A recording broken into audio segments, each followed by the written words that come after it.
యేసుక్రీస్తు త్యాగం చేసిన రోజే ఈరోజు ఈ యొక్క మంచి శుక్రవారం, ఈ గుడ్ ఫ్రైడే. యావత్ ప్రపంచమంతా కూడా యేసుక్రీస్తు 2026 సంవత్సరాల క్రితము ఆయన చేసిన ఒక గొప్ప త్యాగం అని, అది చివరి కాదు, గొప్ప త్యాగం అని. ఆ త్యాగాన్ని ఈరోజు యావత్ ప్రపంచమంతా కూడా జ్ఞాపకము చేసుకుంటున్నారు. యేసుక్రీస్తు ఈ యొక్క మరణ త్యాగము అది దేవుని యొక్క వాగ్దానమై ఉన్నది. దేవునికి స్తోత్రం. యేసుక్రీస్తు ఈ భూమికి రావాలి. ఆయన లేఖనములు తెలియజేయగానే ఆయన కల్వరి శిలువలో ఆయన మరణించాలి. 3 వేగుల చేత ఆయన మరణించాలి. తలకి ఉల్లికి పెట్టబడాలి. కడుపులో మలుపుతో పొడవబడాలి. ఇవన్నీ కూడా ఒక బైబిలే కాదు కానీ అనేకమైన వేద గ్రంథాలు, ఈ లోకంలో చాలా గ్రంథాలు ఉన్నాయి. ప్రతి గ్రంథంలో కూడా క్రీస్తు యొక్క మరణమును గురించిన ప్రస్తావనలో రాయబడుతుంది. యేసుక్రీస్తు అప్పటికప్పుడే యాదృచ్ఛికంగా జరిగిన కార్యం మాత్రం కూడా కాదు.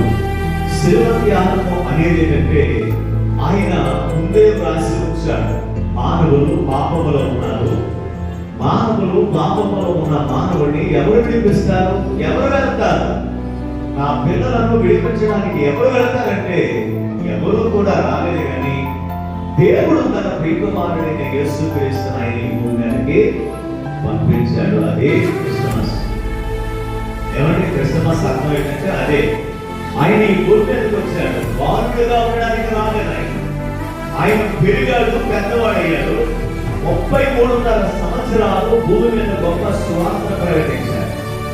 ఆయన రాజ్యాన్ని స్థాపించలేదు, అధికారాన్ని చలాయించడానికి రాలేదు, మతాన్ని స్థాపించడానికి అంతకన్నా రాలేదు.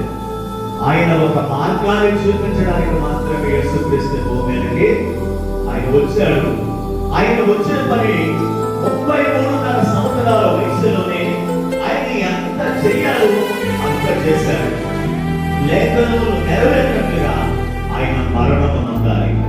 ఆయన మరణించకపోతే, ఆయన రక్తాన్ని చెల్లించకపోతే, ప్రజలందరి కొరకు ఆయన బలి పశువుగా మార్చబడకపోతే మానవుడికి పాప విమోచన అనేది లేదు. ఎందుకంటే విస్తారమైన పశువులు మనుషుల కొరకు వధ చెందబడుతున్నాయి. చాలాసార్లు మానవుడు పాపము పోవాలని కోపలు కోస్తూ ఉన్నారు, ఎడ్లను నడుపుతున్నారు, యాగాలు చేస్తూ ఉన్నారు. ఏమంటే మేకలను గొర్రెలను బలిగా అర్పిస్తున్నారు. మానవుడు చేసిన పాపములకు ఏమంటే నోరు లేని జంతువులన్నీ కూడా అపమార్చబడుతున్నాయి. అందుకోసమే మానవులందరి కొరకు కూడా ఈ పశువులు కాదు కానీ ఒక వ్యక్తి పాపముల నిమిత్తము బలి కావాలి కనుక అందుకే యేసుక్రీస్తు ఈ భూమి మీదకి రావడం జరిగింది.